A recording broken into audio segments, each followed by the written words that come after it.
Brands on Brands. Hey, what's up? Today we're talking to Andrea Vahl all about how she built her Facebook ads marketing business, how she co-authored the Facebook Marketing All-in-One for Dummies book, and started speaking on stages about Facebook. All that and more in today's episode. Check it out.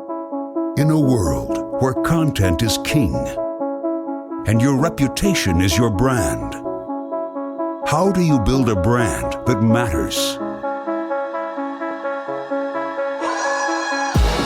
Welcome to Brands on Brands, a home for those that think different and push their boundaries. This is where branding that matters lives. Now, here is your host, Brandon Birkmeyer. Hey, what's up? Welcome to Brands on Brands. I'm Brandon Birkmeyer, your personal branding coach. And today is an interview show. That's right. We are diving into Instagram ads, Facebook ads with Andrea Vahl, but not just how to use Facebook ads, also how she built her service-based business, how she became someone who runs Facebook ads, also how she became the person who speaks on stages about Facebook, how she became the person who wrote the book about Facebook, co-authored it. It's called the Facebook Marketing All-in-One for Dummies. She co-authored that with Amy Porterfield, and how all that came together. And then she became known for that overall in general. So we go through her personal branding journey, her business building journey, the real things she did, and how to run Facebook ads, how she'd run them today if she was starting a service-based business or building a personal brand, and how she is actually running them today now that she is launching a second brand and pivoting some of her, extracurricular activities. All that and more. It's a jam-packed episode with a total pro, Andrea Vahl. Check it out. Brands on Brands. All right, let's get going. I'm excited to welcome our guest to the show today, Andrea Vahl. First off, thank you for being here. Thank you, Brandon. Super fun. Yeah, I'm excited because we get to talk about a lot of things because you're one of these rare people who's been on the journey, not for the past year, but for the past 10 plus years, building a service-based business, a business based on your work, your knowledge, your thought leadership, and executing, and then trying out a lot of different things. And I think people want to be on that journey. I discovered you because you were speaking on stage at Social Media Marketing World about your zone of genius, which is Facebook ads, amongst other things. But really, that's where you talk a lot about and teach and coach and sell and provide service around and have books on and all the things. But I think it'd be interesting for our listeners to hear how some of those pieces started to come together early on. And then we'll share some of your Facebook ads expertise, because I know personal brands want to hear, like, how do I run ads for me? Exactly. Yeah, but let's start a little bit with, how did you start building like this service-based business? How did you start getting those first group of clients and kind of ramp that up? Right. So the interesting thing was I was actually using social media for a different business I had, which was these in-home wine tastings.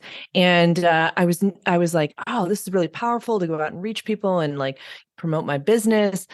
But as I was doing that, I noticed that there was this sort of hole in the market where it was something that I wanted to see that wasn't there. It was kind of more tutorials aimed at people like me. A lot of the tutorials at that time, back when I was doing this in 2007 to 2008, whatever, were just kind of young dudes talking a lot of acronyms and not really going over step by step, skipping a lot of steps. And I was like, I don't know what's going on here. And so I thought, what if I provide the type of training I would like to see? But I also noticed there wasn't humor out there too. It was kind of just serious or businessy or, trying to be as cool as possible. So I tried to make it funny with one of my characters that I did for improv comedy, which was this Grandma Mary character. And so it was this weird, inspirational download that came from the universe. Me and my friend remember it so clearly. I was sitting on our couch and I said, what if I made funny videos and I just used Grandma Mary here and I've, had her talking about it. And I'm like, I think I'm going to do it. It's really weird, but who cares? I've got nothing to lose at this point. And so I started that journey and started just pumping out content, not really knowing exactly where it was going to go. And I was following some people out and who were talking about courses. So I decided I'm going to build a course. And during the time too, I started getting a few local clients who saw what I was doing and were friends of mine and were like, hey, I'll pay you $50 if you teach me how to do this. And I was like, sweet, $50. I could use $50, and then I launched this course. I built this whole course because I thought, oh, this is the way to go. And I think I sold two, but I was also super frugal in the beginning. So my business was pretty profitable right from the start, just having a few little clients locally who knew me, who wanted to learn from me. And then I started growing my blog and growing that influence. And then I had a failed first course and launched another course because I learned from that, like, oh, maybe 30 days is not the right format, and did something different. So I built it really slowly. That first couple of years was so slow, and it was sort of intentional because I had little kids at home and I was like, I'll just do it in my off hours. And then it started to really ramp up and I started growing my following, and that's when I got the book deal. So I definitely am such a big believer in like a standout brand that can really catch people's eye, because I feel that the whole secret to my success was that unusual beginning that led to that book deal, led to the followers, led to people connecting with me. I mean, obviously, I was also focused on providing really great content during that, but having a little fun with it. So that's what the early days look like. And I never thought it would lead to this kind of business. It's just such a blessing. What's crazy is like, I can imagine you taking that original idea and today, even in the formats today, like on TikTok, if you were, leaning into that style, would have blown up today, even probably more so, because I think the value of bringing entertainment into a teaching and education space, people see it like, I think are leaning into that more than ever. Like Miss Excel was one of the keynotes at Social Media Marketing World. And the way she teaches Excel, just with a couple of like funny, like dances to catch your attention and then giving you knowledge. Yeah. People love that right now. Right. So I think you had the core of the idea, but I wonder, did it also change the way you taught because you were in this character? Yeah, for sure. And it was a lot of fun to teach in that character, because I could be a little sassy and be a little like, like I joke that she's my alter ego and I outsourced my, blog to her or whatever. But it was kind of fun. And it also was really freeing in this certain way, like, because I could just say whatever I wanted. It wasn't me. It was Grandma Mary, I didn't say it. Yeah. Yeah, it was a ton of fun. And there's like part of me too that wishes I had more time for like creating more of that funny content. Now I probably do a little bit too much in my business instead of like, doing that fun content that really got it going. But, that's what happens to a lot of us is we, as it grows, it's like a challenge managing both the marketing and the service side of things, right? Yeah, you're settling in. You're like the CEO now, and you got to run this massive business that's been building. So the course piece, right? Because a lot of people like they start the service business or the coaching business, and then they're like, I'd love to like digitize some of this knowledge, get, either to build proof of concept or to add another revenue stream. What was your goal when you started? Like, was it one of those or something else? Yeah, for sure. It was mostly like, I kind of thought because I had my young kids at home, I thought that was going to be a better path to revenue because, you do the work once. That's the idea, right? You do the work once and then you can sell it and scale it at a better range. Cause I had very limited time. I was like working when they were napping or late at night or early in the morning or whatever it was. And so I thought, how can I scale at a better rate? And that was the whole idea. And it definitely has served me well. I have kind of a business where I do a lot of different things. And I think that's just because I'm a multi-passionate person. I have the course. I actually run ad campaigns. I do coaching. I do speaking. I've got books. So I've got a lot of different revenue streams. They're not all done really well. I will acknowledge that fully. But I think it's also served me well. Like, for example, I didn't lean all the way into speaking so that when COVID hit, my business didn't just plummet to zero. I could scale up another section of my business, which was great, which was what I leaned into during COVID was doing more of the done for you services, because everyone's like, oh, we got to go online now. So that was a great part of the business as well. Yeah. So you're doing the one-on-one work, you're doing the service work, you've got some courses there to help out here and there to save some time, though they, it's in theory, and you're like, well, that's another thing to promote. I got another job. Yeah. Yeah. At some point, speaking kind of falls into this play, or the book writing. Which came first, the chicken or the egg here? Yeah. So I actually built my business doing small local workshops. So I started speaking first. I really had never thought of a book deal, because I actually started a video blog because I didn't like writing. So that's why Grandma Mary did the videos, and I didn't really like writing out all that content. And I also liked the video demo piece of it that was in there too. So I started doing more workshops, local speaking, webinars. And then as my blog grew, that was how I was kind of growing the client base too. I would have a free workshop that would lead to, paid offer, or would lead to a paid, then I'd have paid workshops in there, paid webinars. So that was early on. But then the book deal was the real catalyst to bigger ticket, higher ticket speaking engagements. And having a branded book is really a great thing to have. It immediately had people reaching out to me for that. The book actually does not pay that well. I'll tell people that all the time. People are like, oh, you're raking it in with the dummies book. And no, you don't do it for that. You do it for the speaking engagements and the credibility and the back end revenue, so to speak, there.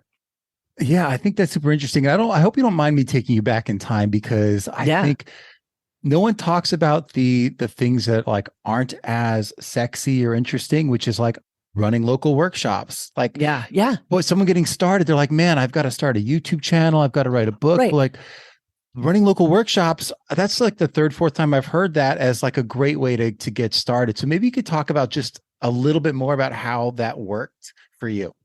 Yeah. So I really started kind of ground zero there. I literally passed out flyers to businesses. I would have a workshop in my local town. I would find a little co-working space that had a 20-seat, conference room, and I would rent it out, knowing, or I would exchange it for they could come to my workshop. I also was involved with the chamber, and that helped too, because they needed my topic as well. I could present to their business owners and then make some offers. As I was making those connections and networking with people, they would help spread the word sometimes about my workshops also. So it was very much a grassroots like thing. I also created this meetup group. So that was, and I don't know how big Meetup is anymore, but I started a meetup group, and that helped piggyback on some of that organic visibility that I would get. Because initially there were no Facebook ads back in my day. It was all organic. And so it was very organic. I would go into businesses with these flyers and say, hey, if you've got anyone who needs Facebook marketing, I'm doing a free workshop. You're welcome to come. And so it was guerrilla marketing there. It was like boots on the ground, I was out there working it, and it worked. I was, getting clients from it. They would offer that free content, and it was easy too. It wasn't like, oh, I need all this, logos, and I need to invest all this in my website.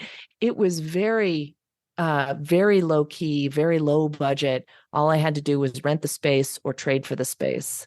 Yeah. And then half the time they help you promote it. I think that's Right. huge in understanding. Yeah. To your point, like Facebook groups run around, but I think these things come and they're exciting for a moment and then they fizzle. But the on the ground, shaking hands, getting to know people in your industry or in your geography or other influencers in the space, I think the power of that, especially when you're starting, it can't be overstated.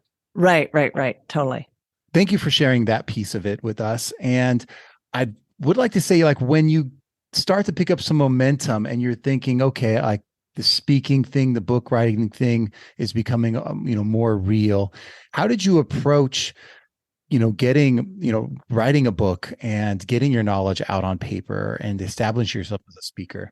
Yeah, it was so, the book deal kind of came out of nowhere. Not nowhere, but it was really a connection. Phyllis Kerr, who was also a co-author on the book, was the one who brought it to me because she had the connection with Wiley, and then Amy Porterfield also got connected in through us. We had met her, and she was talking about Facebook marketing as well. So the three of us together wrote it. And so it wasn't like, sometimes you're pitching the book to the publisher, other times they come to you. And it was kind of that whole, like, they're looking for people who have a big platform already, who they know will be able to sell books. So building your platform is really key to getting a book deal. It also is key to selling books. Even if you think you're going to self-publish a book, which I've also done, then you've got this network to sell it to. So that's really, like, great as well. So either way, you've got to build your community. And then writing the book was a whole masterclass in itself, because they are so strict, and I learned so much about writing, and it made me such a better writer and very succinct speaker as well, because I think about the steps. They were very particular about making sure you went through the steps so clearly, because that's what they're known for. It's for dummies, so you can't skip anything. So that was a really good experience. And also just the whole idea of the deadlines. They were so strict with the deadlines. I remember one time, we had this little group, and we would kind of commiserate, like, oh my God, the deadline's here. And Amy's like, oh my God, you guys, I'm so behind. I don't have it ready. I just have to ask them for an extension. And the deadline was like noon on Friday. And she's like, she went to them and they said, sure, you can have an extension. You have until 5 o'clock. Oh my gosh. So, I know. They were super tight. So you had to get your stuff in, and you also had to be able to take the feedback. Their editors would come back, and your hard work that you sweat over, you like had tears over, would come back with a sea of red marks on it, just like everything. So you had to get kind of a backbone of steel and really just not take it personally and realize they're there to make the book better. Yeah, no, I love that. And you've mentioned a couple of people that, now are pretty big names in the marketing industry, but I'm curious, back in the day, because like you all could kind of grow up together. Yeah. A, like, how did you build some of these relationships? And then B, what was the power of networking and that relationship building for you? How did you approach it or think about it?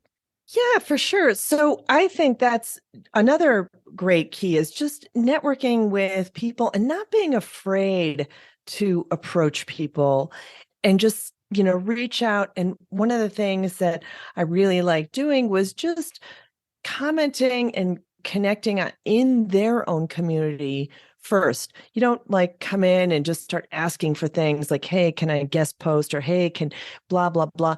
Like, the people I've really connected with online and the people who have also responded to my connections have all been people that I just wanted to have a relationship with in some way, with, no ask for them, just either service or participation.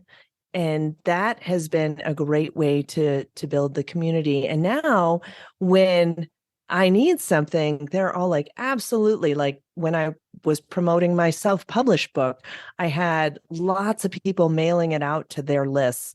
And I just had to ask, and I didn't, I wasn't pushy about it. I was like, hey, I've got this new book. I would love to have you share it in some way. And I, wrote like sample stuff for them if they wanted to share it. And I had so many people sharing it, and it made that self-published book launch really successfully as well. I think that that's huge. The time you spend early on, you're like, is this going to pay off for me? I think long-term view, you never know, 4, 5, 6, 7 years down the road, the people you're meeting and becoming friends with naturally, like you never know who's going to be elevated at what level, and they might be in a position to help you later on just because you were a good friend or even a participant in someone's community who would recognize that because they were building their community to begin with, and they recognize every person that's engaging because not everyone engages. Right. I think that that's huge too. Before we move on to some of the Facebook stuff, because I mean, obviously, I don't want to not tap into Andrea's knowledge while we're here. If you guys want to learn some of the stuff that you're about to hear and get to know Andrea, whether you want to work with her or hear some of her content or take some of her courses, whatever it is, AndreaVahl.com. The link is in the show notes, but I want to mention it out loud here and then dive into Facebook. You ready?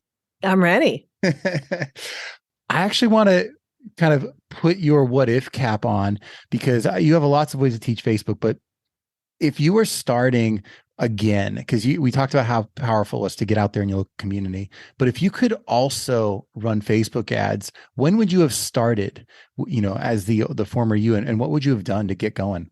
Yeah. So, I mean, I think Facebook ads definitely depend on what kind of resources you have available. I tell people, if you've got no money and you've got more time, then your strategy is more organic, right? You're going to go out there and start creating content, start putting content out there and work on that. If you have less time, but you have some money to invest, then your strategy is build your list with Facebook ads. It's super fast and super effective.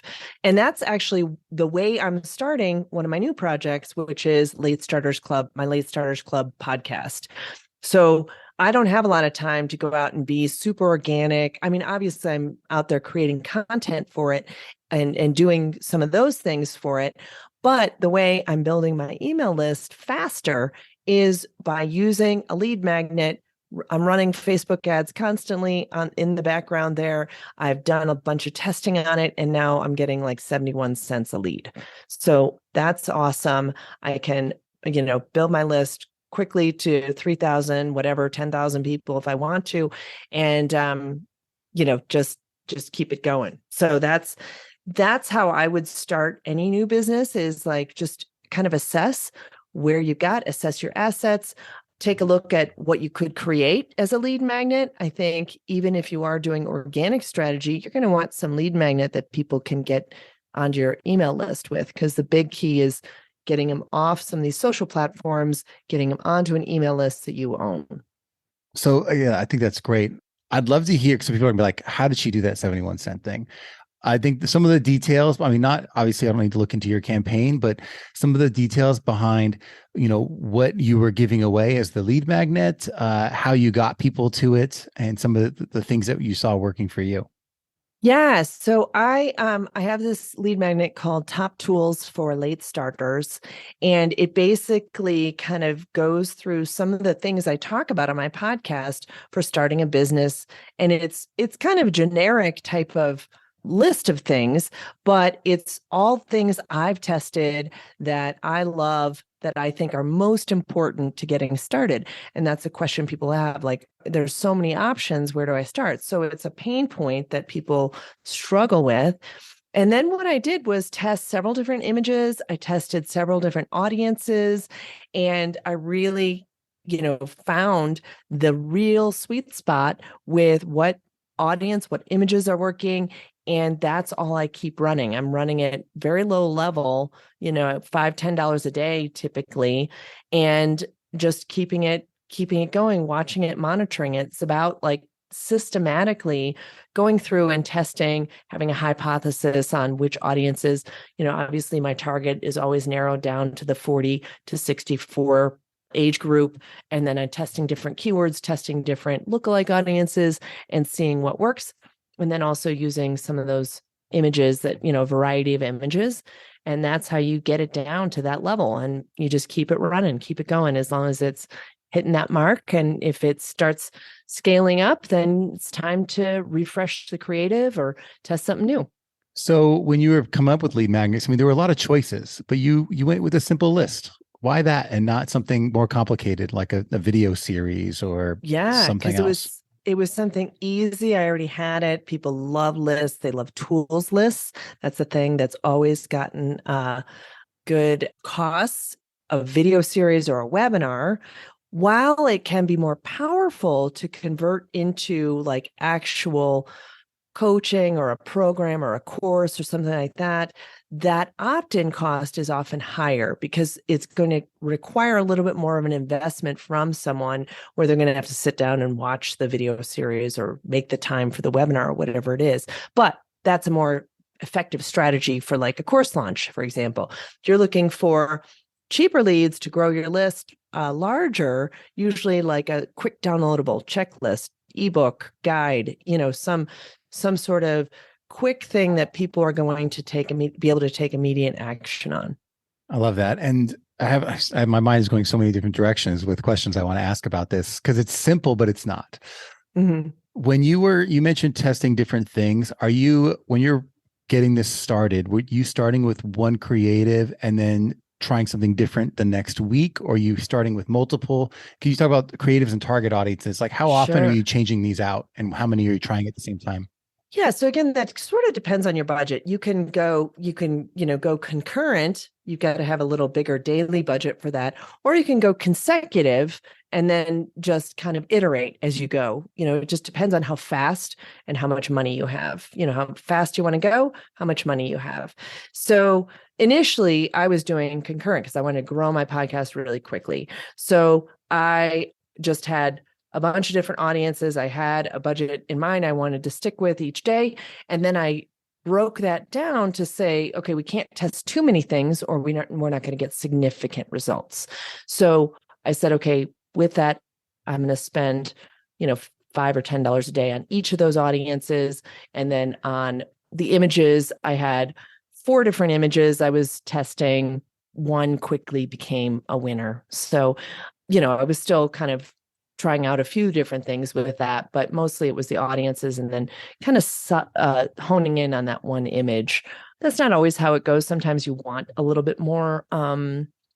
Again, it just depends on like how much budget you have, but you want a little bit more creative so that you're not burning the audience out with that one, with that one ad. Yeah. And I think we all know in theory, but I love seeing what someone really does who understands it, because what you're going to do is boil down to like what the most simple like idea is to get you a result, even if it's not like maybe there's a result you could have had that was 20% better than what you're doing right now. Right. But to get there, like you would have had to try more things, so like seeing behind the scenes, I appreciate that. Yeah. And I think, when I did my social media marketing world talk, that you saw, I was kind of talking about top of funnel, mid funnel, bottom of funnel. And, when we're starting out, we don't always have that nuanced approach. It's more like, okay, let's just get leads in. Let's just get things rolling, up at the top or whatever.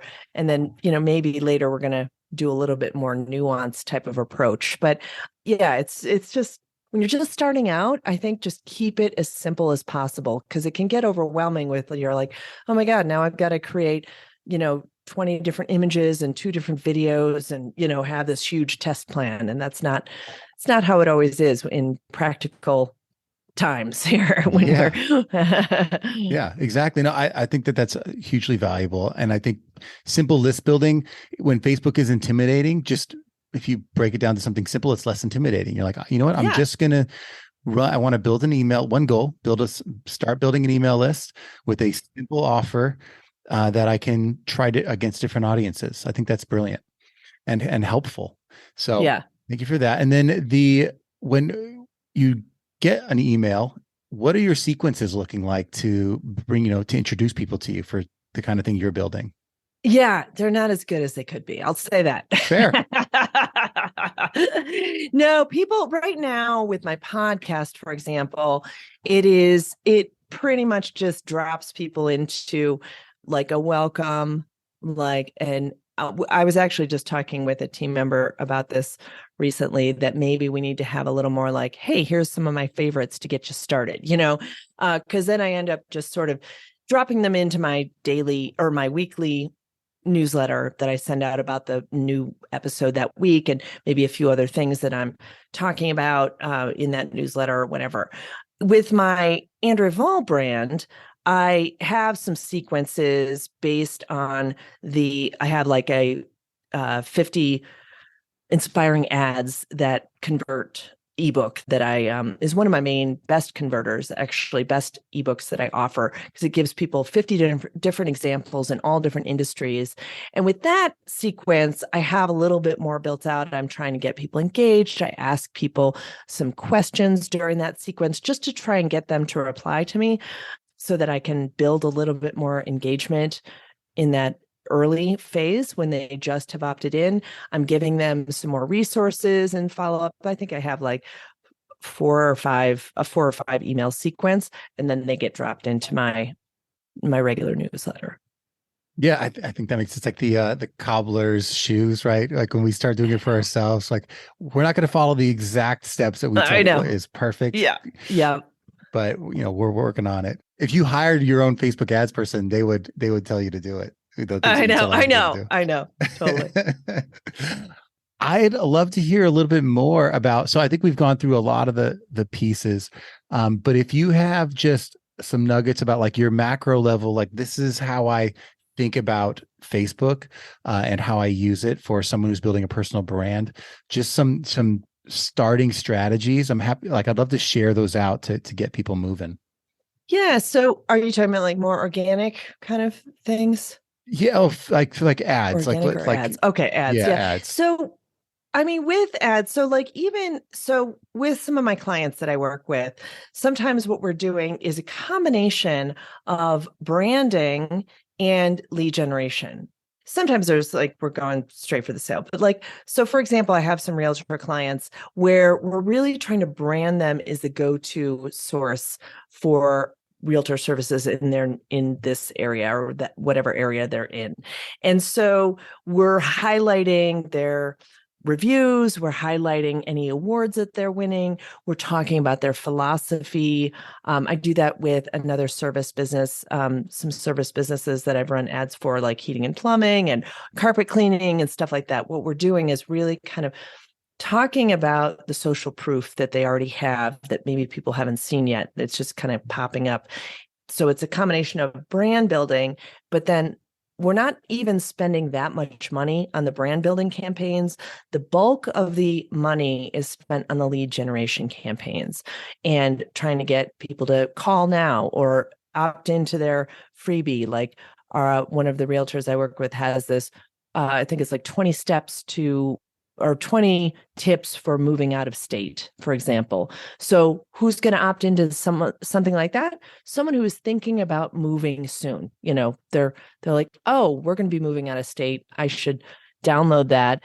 And meanwhile, she can then follow up with them and say, hey, do you have a realtor for, your move? So offering value through some of that. So yeah, it's just, I think a combination of that really great, or a combination of really, brand building and lead generation, and then also just watching those numbers to see where they're coming in at. Are we getting good click-through rate? Are we getting good cost per click?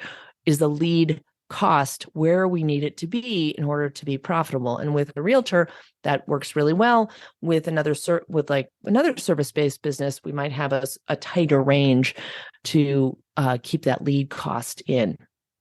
Yeah, and I like that. And I was curious because I think from a future standpoint, for the people who've now gotten some momentum, they've gotten their feet wet and they're moving forward. I think you've got a great model that explains how to think about a more robust, like fully dynamic ad campaign that thinks about, cold, warm, and hot traffic and retargeting and all that. How do you think about that framework when you're helping people understand how to put some of that together? Yeah, so it's a little bit about like, let's divide up your budget. Let's see what we've got to work with. And where are we going to get the biggest bang for our buck, right? If you've got a really small budget, then we're going to really focus on the ads that are most effective. And maybe that's like retargeting. Maybe it's like, hey, let's just try and connect with the people who are a little warmer leads for us so that we can get in front of those people. Or I'm new, I need some visibility, and it's all going to be cold traffic. What type of campaign is going to actually move the needle for us? And maybe we'd only focus on lead generation in that case, or I'm just throwing out some general examples, but it's kind of a very holistic approach on what kind of assets do we have? What kind of budget do we have? What is the price point for our product, which will then inform how much we can spend on ads. And I think that's something that people actually don't think about often enough. They think, well, I'm gonna spend $300 a month, and I'm not knocking that budget. I know that when I was starting out, I had like $100 a month to spend. It was like very low. But sometimes people who have a high ticket item don't really think about the math that says, hey, if we have a certain amount of cost of goods sold or whatever, taking out our expenses, we actually have a decent amount of budget to be able to spend, thinking that, yes, we'll be able to get one sale from our efforts. So, sometimes just kind of reframing your whole marketing budget is a helpful thing to do. Yeah, I think you kind of opened my eyes to the idea of there's a difference between top of funnel and middle of funnel from an ads perspective. I think a lot of people just think cold traffic and retargeting. Can you explain how you think about top versus middle of funnel and what the differences are? Yeah, so top could be more of that brand building type of thing, like more like, let's deliver some value way up at the very, very front of the funnel. The middle of the funnel, that could be like a little bit more of the lead generation, like, hey, now we're going to ask you for something. We're going to actually ask you to get into a deeper relationship with us by giving you our email address, for example.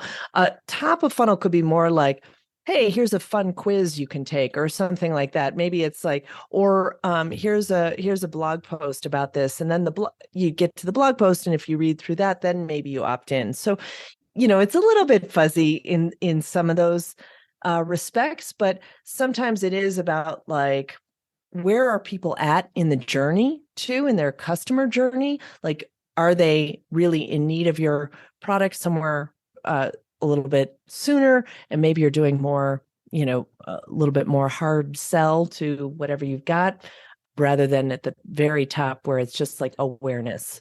Yeah, what I liked is that it's not counting on the discovery engine of social media to introduce you to people. And it's not like what I think by the time people are comfortable running ads, they're like desperate for the conversion. So they're like, let's just run ads that convert to a video. We want to go right letter. For the sale. Yeah, we want to go right for the sale. Yeah. But all that effort you spend on organic posting, which you should do, but like the effort put into that and the time, and even hiring agencies to do that for you, and a small amount of reach you might get versus the potential for, going viral. Switching to a Facebook ad strategy where you're just you set a budget that could be reasonable for you, like you said, $300 a month or something like that, right? It could be less. To just introduce you to more people, you're talking tens of thousands of people that see your stuff instead of hundreds through organic, which, unless you have that special creative that's going to make you be the next TikTok sensation. I think it's a more practical approach for especially the 40-year-olds and over of us that just are like, I don't know if I'm going to do the dance that's going to get people's attention. Yeah. Yeah. And I actually have a lot of clients who don't post at all on their organic. They really don't. They're like barely. And I think that's fine. Some people think that ads have to come after your organic strategy or after you've hit a certain number of likes on your Facebook page. No, I've set up pages and run ads like the same day, just no likes, but that grows, that's another way people end up liking your page and whatever. So yeah, it can be a really much faster way to getting in front of your ideal target customer. Yeah, no, I appreciate that. And as we're kind of wrapping up here today, I think besides sharing your journey with us, you've shared these very specific strategies that I know are going to help our audience. So I definitely appreciate that. But I'd love to ask, what are you excited about in this next journey, this next phase of your personal brand, your business, and beyond? Yeah, I love Facebook ads, but I've also been loving bringing a couple of other pieces of my personality into my business. I started this Late Starters Club podcast, which I absolutely love. It's been so fun talking about how people have started something new in their 40s, 50s, and beyond. I've interviewed people like who have climbed El Capitan at age 70, woman who is competing in the Olympics in her 70s. It's amazing. So cool, inspiring stuff there. I also been really loving doing my comedy, and I'm going to be launching more comedy out there. Got some special social sites that are coming just for my comedy, so it can have its own brand there as well, and not be like, wait, she's talking about Facebook ads. I just saw her making a joke about her mom, But I think that's the power of personal branding. And I think it's a good example to not be afraid of like, oh, I've built this niche that, I just never going to be able to branch out of. Yep. Well, no, like they can work together. Now you're going to meet a bunch of amazing people that love the late starters, mentality and mindset and lifestyle. Yeah. But they also might, be interested in Facebook ads or not. Sure. But I think it's great that you, as AndreaVahl.com, the personal brand, you get to live your life the way you want to live it and share that. And people, I think, will like you even more for it. Because how many of us are just jealous that you had the bravery and skills to do comedy, right? To get out. It's like every speaker wants to be a comedian, Yeah. Yeah. So I think it's a good example of how you've busted through a lot of, I think, fears that all us have. And it's a good example of how things could be. So I appreciate you sharing that story with us. Awesome. Thanks, Brandon. And to our listeners, thanks again for sharing your time with us. Andrea, thanks for your time today. Appreciate you. And keep on tuning in and share with us your thoughts. If you guys loved your episode, make sure to check out AndreaVahl.com. You can also find her on social media and share your love there. Thanks, everyone, and we will catch you next time. You've just taken your marketing knowledge to another level with this episode of Brands on Brands. But we have plenty more ways to help you build a brand that matters. Head over to brandsonbrands.com for resources, as well as access to our blogs, videos, and exclusive coaching sessions with your host. Be sure to visit brandsonbrands.com.